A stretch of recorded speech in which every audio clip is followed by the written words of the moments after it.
everybody, this is Robin with Creative2xmom, and today's video is going to be my top reads from 2022. So welcome back to my channel. My name is Robin and this is Creative2xmom. This channel is all about homeschooling, parenthood, and thriving in the day-to-day. I have a little bit of a different background. As you can tell, we moved over Thanksgiving break, and so I am trying to find the best place to film. I started out outside. That's my favorite location, but it's such a beautiful day that our neighbors decided to do yard work and they're running their mower. So I hope you will bear with me as the backgrounds will probably change a few times as we figure out what the best location is for these videos. But in today's video, I wanted to share with you my favorite reads from 2022. You guys know that I love to read. I think over 2022, I read about 90 books. Now that included all of our read-alouds for our homeschool, that included a bunch of review books, including some children's books, and I found some really great ones that I wanted to share with you. I tried to break these up into some basic categories, so I will leave the timestamps down below so that you can scroll through if you see something that you'd like. So the first category I'm going to talk about, I would say, is probably parenting or teenagers or somewhere in that realm, and I have two books for that category. The first one is Raising Successful Teens. This is by Jeffrey Dean. This book is probably one of the most practical reads that I have found in recent literature. There are a few great ones like Bringing Up Boys, 5 Love Languages of Teenagers is really good, but as far as more newer titles, this has been the most practical of all of them. And this has been a reread for me. I think this is probably my third time through it. It was originally a review book, so I will link that review down below. But some of my favorite topics from this book included how to help your teenagers discover what they really believe and what some of those foundational beliefs are that are going to carry them through life, which was probably the best chapter. It was 5 questions that your teen needs to answer. It's also about how to grow a stronger family, the role of the father, the role of the mother, getting the most out of your meal times together. Meal times for us are a really big deal. So this one I would definitely recommend if you have kids that are probably in that 11, 12, just starting to enter the teenage years. Look into this one. Really, really love this one. Another book that was foundational for me and was a reread, and in fact I even included this in my high schoolers anatomy course last year, and that is The Teenage Brain by Frances E. Jensen. And first you look at this book and you think, oh my gosh, how intimidating. Especially the first couple of chapters really goes into a lot of how the brain is made up, a lot of brain chemistry. It can be very in-depth. If you get through the first, I would say probably 3 or 4 chapters, that's where you get some of that foundational information and you really start to see why your teenagers think the way they do, how their brain is maturing and growing throughout these teenage years, and how to help them see beyond the moment, see beyond what they're actually in this moment dealing with, and why they are feeling that way, why their emotions are all over the place. I put this one into my teenagers anatomy course specifically because there are several chapters that talk about the effects of alcohol on the brain, the effects of social media on the brain, the effects of sleep deprivation. It also talks about the effects of too much screen time. Very, very good book. Once you get that foundational science background in the first couple of chapters, really good to see what your teenagers are going through. The next category 2 kind of go together, and yet I separated them out because the first one is more specifically homeschool reads.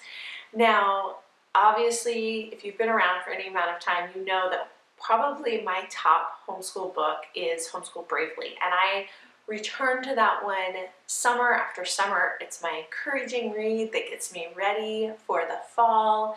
It's that reminder of the Lord's calling on our home and on our homeschool. So definitely, I read that one every summer. That will probably always be in my top reads video. if you're a new homeschooler, or if you only have money in your budget for one homeschool book, that's the one to get. The second book in that category is The Enchanted Hour by Megan Cox Gurdon. This goes a lot along the lines of the Read Aloud family or the Read Aloud handbook. This talks so much about the benefits of reading aloud with your kids, sharing good literature with your kids.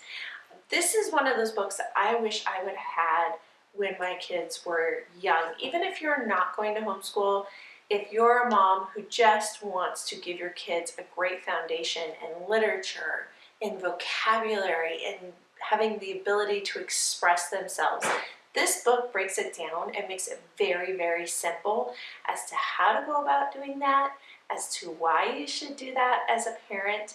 This to me goes beyond homeschooling, but is a great addition to what we're already doing. So if you're in those early years, pick this one up. I think you'll get a lot out of it. Like I said, this next category sort of goes along with homeschooling, but is very much so still in that parent realm. And the first book is The Case for Christ. This is a book that I have meant to read for a really long time, and the reason why I paired it with homeschooling books was that I was pre-reading it for my teenagers, and I think I got so much out of it that I would reread it again. Anyone who's looking to defend their faith, to know what they believe, to have a deeper understanding of why we follow Christ and how he aligns with Old Testament prophecy, why we believe what we do about the resurrection. There is so much in this book that I came away with it with my mind reeling. You could read this book again and again and again, and I think you would still get more and more out of it. There's so much evidence for defending the faith. I think this should be on every high schooler's reading list, every adult's reading list. It is really exceptional. My next top read for 2022 is Giving Your Words by Sally Clarkson. Now, this was a review book for me, so I will link my full review down below. But I have to say, out of all the Sally Clarkson books that I have read, this was the most applicable, it was the most practical, and I feel like it was definitely the most timely for where I'm at with my kids. I have older kids, I have a high schooler, well, 2 high schoolers, and a junior higher, and I'm seeing them transition in their thinking, in their abilities, in their ability to process and reason and understand, and being able to transition the way that I parent from being very strict disciplinarian to more coach, mentor, encourager, because so much of this book is focused on encouraging your kids, calling out their giftings, calling out the Lord's vision for their life. I have plans, right now I have this one on my Kindle, but I'm thinking that by the end of the year, I probably will purchase this one in paperback. In fact, it has encouraged me to choose my 2023 word, which I will link that video down below. You can find out what my word of the year is. This book really changed the way I think and has challenged me in my parenting and how I want to launch these kids to the next stage of their lives. This next category I'm going to call Christian living, although that's kind of been in all of these categories with Homeschool Bravely, with Case for Christ. You will see a theme. I felt like 2022 for me was really heavy on nonfiction, and this next category is going to be no exception. The first book is not exactly a Christian read. It's not necessarily focused on Christian living, but I feel like the idea of the book very much so calls Christ out in all of us. And this book is Them by Ben Sace, I believe that's his name. Now, this man goes into why we are so divided as a society, and surprisingly enough, This was written before 2020, and I feel like it's just accelerated everything since the pandemic. It's accelerated how divided our society is, and that's really the reason why I picked it up. But it goes into why we're divided, why we think we're divided, and why we actually are divided, and those are two separate categories. And I found my eyes being really opened to some deeper issues that I wasn't really, I was aware of once he mentioned them, but it wasn't something that was on the forefront of my mind that I would have thought, oh, that's why I am not really connected to people. He also goes into some really great ideas about how to reconnect with our communities, how to reconnect with our neighbors, whether those be members of our church, members of our kids' school, other parents out in the community, how we can practically come back together as a society. There's also a warning about whether or not, if we don't take this seriously, where we're headed and how drastically dangerous that can be. Loved this book, was very surprised by it, but found it to be quite exceptional. I have had this one on my reading list for a long time. It's Fault Lines by Bodhi T. Bockham Jr. I have heard Bodhi speak a few times, and he's so well thought. He doesn't just flippantly say things off the top of his head. He thinks through and he can back up what he believes. Very articulate, very thoughtful in what he says and how he says it. This goes into the idea of the social justice movement, and he doesn't discount the fact that there are flaws in our society. There are things that we need to heal from. There are mindsets that we need to correct. There are places that we as a society need to grow and come together. However, he comes at it from the angle of what we're doing is not working. And for a very long time, the speaker has been speaking against a lot of the underlying principles of the social justice movement. I would say that he does not disagree that there are areas that we need to continue to heal and lift each other up, but he disagrees with the current trends, particularly the current trends of the last 3 years and what that's doing and how it's actually eroding our society and not bringing about restoration, but actually bringing about more division. And his warning to the church, his warning to our country, his warning to us as individuals. I could not tell you how much I learned from this book. This man is very well thought and very well educated. So if you're looking for something on the social justice movement, if you're looking for something on critical race theory, where it comes from, what are the basic underlying principles, cannot recommend this one highly enough. Amazing, amazing book, and something I think we should all read. One last book in this Christian living category, and that is You Will Get Through This, Hope and Help for Your Turbulent Times by MacLeod. I don't read a lot of MacLeod. Sometimes I find him to be a little bit too fluffy, a little bit too light, and not enough to be transformational. However, this book to me was a huge encouragement in the fall, just with some things that we were going through as a family.